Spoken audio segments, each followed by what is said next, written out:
परीक्षा देने के लिए गया है, आज मेरे बेटे को इस परीक्षा में पास होना चाहिए, आज मेरा पति गया है उसकी नौकरी लगना चाहिए। श्री शिवाय नमस्तुभ्यं भक्तों, जय शिव शंकर। हम सभी के मन में किसी कार्य को लेकर, किसी इच्छा को लेकर कोई ना कोई ऐसी कामना, कोई ना कोई ऐसी मनोकामना जरूर होती है जिसे हम चाहते हैं कि हमारा कार्य हर हाल में पूरा हो जाए, जो हमारा मनोकामना है वो हर हाल में पूरा हो जाए। कोई ऐसे बहुत जरूरी काम को लेकर भी ऐसी अभिलाषा होती है, तो उन तमाम तरह की इच्छाओं को, तमाम तरह की मनोकामनाओं की पूर्ति के लिए आज के इस वीडियो में पंडित प्रदीप मिश्रा ने बेहद ही कारगर उपाय बताया है, जिसको यदि हम करेंगे तो निश्चित ही हमारी जो भी मनोकामना है, जो भी इच्छा है वो पूरी हो जाएगी।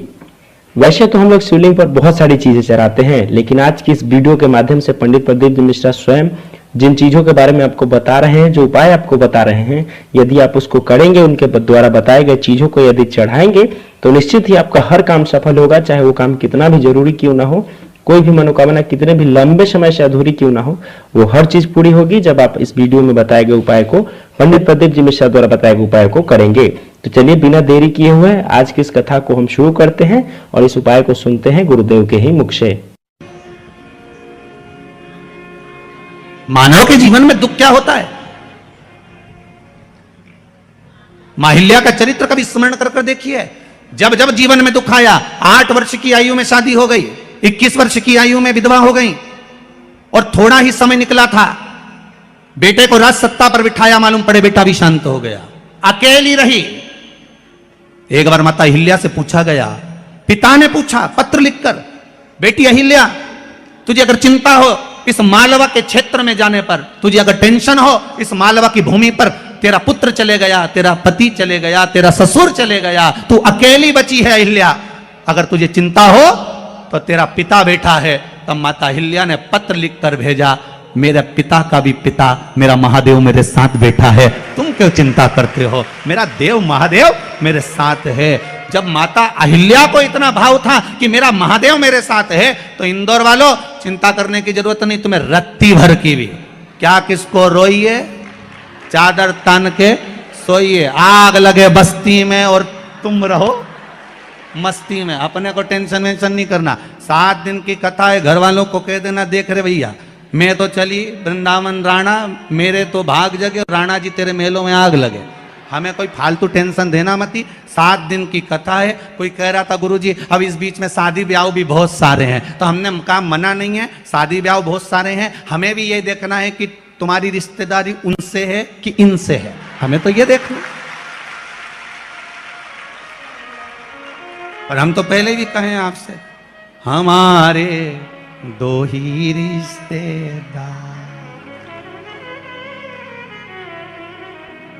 हमारे 2 ही रिश्तेदार, एक हमारे भोले बाबा, एक हमारे भोले बाबा, और दूजी गौरा रानी सरकार, हमारे 2 ही रिश्तेदार। हाँ तुम्हारे ज्यादा हो तो बात दूसरी है, पर हमारे तो जो दुख में साथ दे वही रिश्तेदार। बोलो सही है कि गलत है? मालूम पड़े दुख पड़ा भारी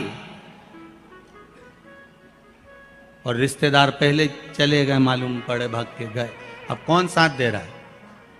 अभी इतना कोरोना महामारी फैली, इतनी फैली, जगह जगह जगह जगह कमरे तक नहीं मिल पाए, दवाई तक नहीं मिल पा रही थी, लोग साहब को फोन लगा रहे थे, पर आखिरी में जब कोई काम नहीं आया तब मेरा उज्जैनी नरेश महाकाल का नाम लिया गया और उसने सब रोग मिटा दिया।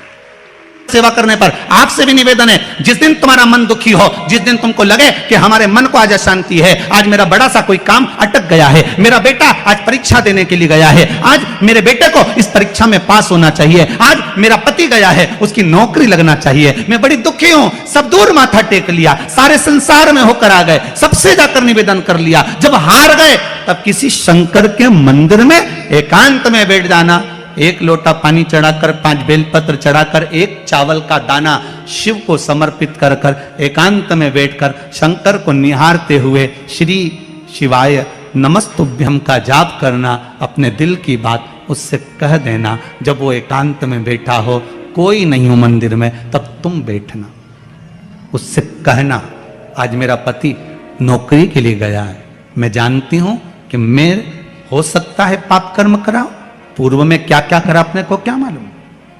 हो सकता है मेरा पति भी पूर्व में कोई कर्म विकार करा होगा, सारे जगत में धक्के खा गया, सारे दुनिया भर में घूम कर आ गए, पर मेरे बाबा अब कहीं पर नहीं जाऊंगी, आखिरी है तू और तेरा द्वार, अब नहीं छोड़ूंगी। और उस बाबा से निवेदन कर कर जाना, 8 दिन 15 दिन इंतजार तो करो। उस बाबा से बोलने के बाद, एक टेबलेट भी खाते हो तो थोड़ी देर बाद असर करती है, तो थोड़ा इंतजार तो करो उसको बोलने के बाद, भटकना मत ही। उसके दरवाजे पर जाने के बाद भी अगर काम नहीं हो तो समझ लेना कि हमारा कर्म कुछ ज्यादा गड़बड़ होगा लगा है, अभी समय लगेगा। भटकना मत ही, नहीं तो इनके छोड़ के दुनिया के लोग तो बड़े भटकते हैं। पहले राम जी के पास चले जाए, राम जी से काम नहीं बने, हनुमान जी के पास चले जाए, हनुमान जी से काम नहीं बने, ठाकुर जी के पास चले जाए, ठाकुर जी से काम नहीं बने, शंकर जी के पास चले जाए, शंकर जी से काम नहीं बने, तो कहीं दूसरी जगह चले जाए। मैं नाम नहीं लूंगा, तुम समझ जाओ। कोई दूसरे धर्म में प्रवेश कर जाते हैं, कोई हिंदू धर्म को छोड़कर दूसरा धर्म अपना लेता है। क्यों? देवता नहीं सुन रहे तो दूसरा धर्म अपना लिया। फिर निवेदन करूंगा, मेरे हिंदू धर्म से बड़ा कोई धर्म हो ही नहीं सकता, ये पक्का है। इस हिंदू धर्म से बड़ा कोई धर्म नहीं हो सकता। आपको गौरवान्वितता महसूस होना चाहिए, मेरा राम मेरा कृष्ण। अन्य जगह पर केवल लोग कहते हैं उनके धर्म में एक देवता होता है, हम कहते हैं बफेट का जमाना है इसलिए हमारे 33 कोटि देवता है। तुम्हारी मर्जी पड़े जिसको उठा लो, तुम्हारी मर्जी पड़े जिसको उठाओ। बफेट में जाते हो, कहीं गुलाब जामुन, कहीं छम्मक लड्डू, कहीं पानी पतासा, कहीं दही बड़ा खाते हो, पर जिस भोजन में तुम्हारी रुचि ज्यादा होती है उसकी प्लेट ज्यादा निपटा जाते हो। बोलो सही है की बात है? तुम भी सारे देवताओं के दरवाजे पर जाओ और जिससे तुम्हारी अच्छी पट जाए उसको पटाना। 33 कोटि देवता में एक है, चाहे राम कृष्ण शिव भवानी जगदम्बा दुर्गा, जो तुम्हारे चित्तवृत्ति में आए उसको रिझाओ, उससे लगन लगाओ, उससे दृष्टि मिलाओ और उससे जाकर अपने दिल की बात कहो। जब शंकर से दिल की बात कहोगे, पक्का है वो सुनेगा। हम कई बार कहते हैं, अगर हो सके, कभी कभी होता है कि बहुत तकलीफ है और नहीं हो रहा काम, बहुत दिनों से लगे हो नहीं हो रहा, हरा मूंग ले जाओ। मूंग के दाने तो रहते हैं घर में, केवल 31 मूंग के दाने लेकर जाइए, 31 चावल के दाने लेकर जाइए और 31 ही बेलपत्र लेकर जाइए। जिस दिन सोमवार की अष्टमी हो, कौन से दिन? सोमवार की अष्टमी हो, उस दिन शंकर जी के मंदिर में जाओ, 3 चीज लेकर जाओ, मूंग के दाने, चावल, बेलपत्र। चावल जो 31 लेकर गए हो, अपनी कामना कर कर शंकर जी की देहली पर रख दो, चौखट पर, कहीं पर भी एकांत में उसको रख दिया जाए। मूंग के जो दाने लेकर गए हो 31, वो नंदी के पास में, जो नंदी का पांव ऊंचा रहता है उस पांव के पास रख दीजिए।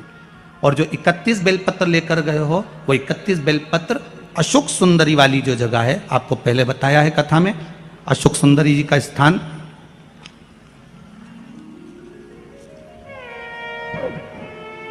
ये शिवलिंग, ये जलाधारी जहां से पानी बहता है, उसके बीच में एक मोटी सी लाइन होती है जो शंकर भगवान की छोटी लड़की अशोक सुंदरी का स्थान है। शिव जी के 13 बच्चे हैं, 13 बच्चे में सबसे छोटी लड़की अशोक सुंदरी यहीं पर विराजमान होती है जहां से पानी नीचे गिरता है। प्रत्येक शिवलिंग के सामने एक मोटी सी लाइन होगी, उस मोटी सी जो लाइन है अशोक सुंदरी, वहां पर जो 31 बेलपत्र लेकर गए हो, अपनी कामना कर कर पीला चंदन लाल चंदन लगाकर उस पर समर्पित करते जाओ। उसकी डंडी जहां से